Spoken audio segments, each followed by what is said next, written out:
जय श्री वृंदावन धाम की, राधा युगल किशोर की जय हो।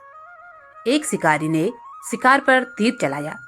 तीर पर सबसे खतरनाक जहर लगा हुआ था, पर निशाना चूक गया और तीर शिकार की जगह एक फले फूले पेड़ पे जाकर लग गया। पेड़ में जहर फैला और वह सूखने लगा। उस पर रहने वाले सभी पक्षी एक एक कर उसे छोड़कर चले गए। पेड़ के कोठरे में एक धर्मात्मा तोता बहुत वर्षों से रहा करता था।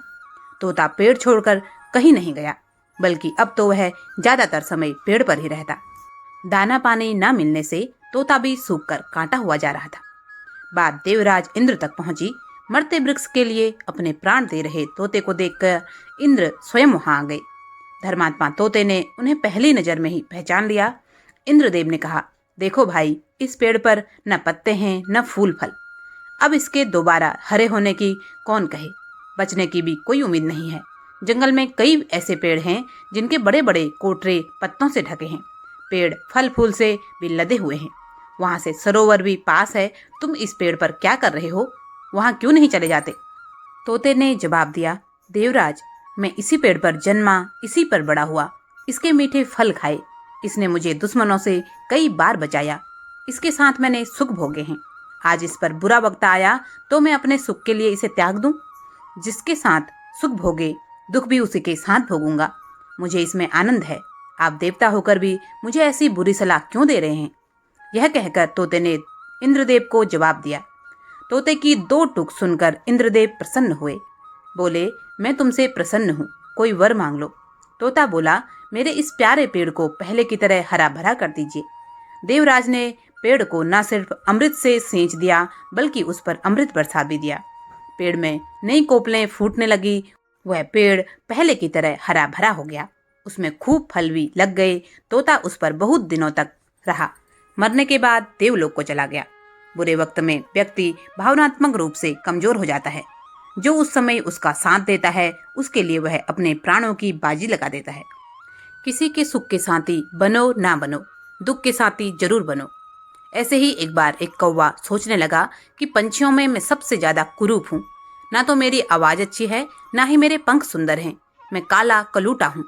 ऐसा सोचने से उसके अंदर हीन भावना भरने लगी और वह दुखी रहने लगा। एक दिन एक बगुले ने उसे उदास देखा तो उसकी उदासी का कारण पूछा। कौवे ने कहा, तुम कितने सुंदर हो, गोरे चिट्टे हो। मैं तो बिल्कुल शाही वर्ण का हूँ। मेरा तो जीना ही बेकार है। बगुला बोला, दोस्त, मैं कहाँ सुंदर हूँ। मैं जब तोते को देखता हूँ तो यही सोचता हूँ कि मेरे पास हरे पंख और लाल चोंच क्यों नहीं है। अब कौवे में सुंदरता को जानने की उत्सुकता हुई। वह तोते के पास गया, बोला, तुम इतने सुंदर हो, तुम तो बहुत खुश होते होंगे। तोता बोला, खुश तो था, लेकिन जब मैंने मोर को देखा तब से मैं दुखी हूँ, क्योंकि वह बहुत सुंदर होता है। कौवा मोर को ढूंढने लगा, लेकिन जंगल में कहीं मोर नहीं मिला। जंगल के पक्षियों ने बताया कि सारे मोर चिड़ियाघर वाले पकड़ कर ले गए हैं। कौवा चिड़ियाघर गया। यहाँ एक पिंजरे में बंद मोर से जब उसकी सुंदरता की बात की तो मोर रोने लगा। बोला, शुक्र मनाओ कि तुम सुंदर नहीं हो, तभी आजादी से घूम रहे हो, वरना मेरी तरह किसी पिंजरे में बंद होते। दूसरों की तुलना करके दुखी होना बुद्धिमानी नहीं। असली सुंदरता हमारे अच्छे कार्यों से आती है। एक छोटी सी कहानी। हमारे वृंदावन के एक साधारण से वृद्ध भक्त थे, जिनका नाम था भागवत भोगी। वे बहुत गरीब थे, लेकिन उनकी भक्ति अपार थी। उनका नियम था कि वे रोज यमुना किनारे बैठकर श्री कृष्ण के लिए भजन गाते और तुलसी की माला जपते। उनकी भक्ति इतनी गहरी थी कि लोग कहते थे, कृष्ण स्वयं उनकी भक्ति को स्वीकार करते हैं। लेकिन भागवत भोगी के मन में एक दुख था। वे अपने ठाकुर जी को ठीक से भोग नहीं लगा पाते थे, क्योंकि उनके पास धन नहीं था। वे रोज भगवान से प्रार्थना करते, हे कान्हा, अगर मेरे पास कुछ अच्छा प्रसाद बनाने के लिए होता तो मैं आपको प्रेम से भोग लगाता। एक दिन जब वे भजन गा रहे थे, तभी एक सुंदर बालक वहां आ गया। उसकी आंखें कमल जैसी थी और मुस्कान चंद्रमा जैसी शीतल थी। वह भागवत भोगी के पास आकर बोला, बाबा, मैं आपके लिए भोजन लाया हूँ। भागवत भोगी चकित हो गए। उन्होंने देखा कि बालक के हाथ में माखन मिश्री और गर्म गर्म पूड़ियां थी। बालक ने प्रेम से उन्हें भोग दिया और कहा, बाबा, इसे ठाकुर जी को भोग लगाइए। भागवत भोगी की आंखों में आंसू आ गए। उन्होंने उस भोजन को ठाकुर जी को अर्पित किया और फिर खुद भी प्रसाद ग्रहण किया। उन्हें लगा जैसे यह भोजन स्वयं यशोदा मैया के हाथों से आया हो।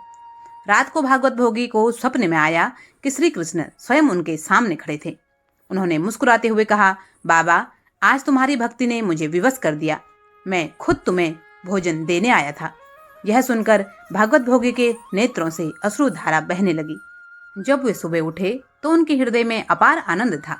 अब वे समझ चुके थे कि सच्ची भक्ति से भगवान स्वयं भक्त के पास आते हैं।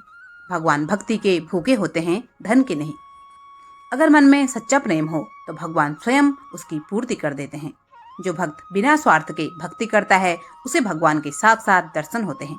कहानी पसंद आई हो तो कृपया वीडियो को एक लाइक जरूर करें। चैनल को अभी तक भी सब्सक्राइब नहीं किया है तो कृपया सब्सक्राइब अवश्य करें। कमेंट बॉक्स में जय श्री राधे कृष्ण का जयकारा अवश्य लगाएं।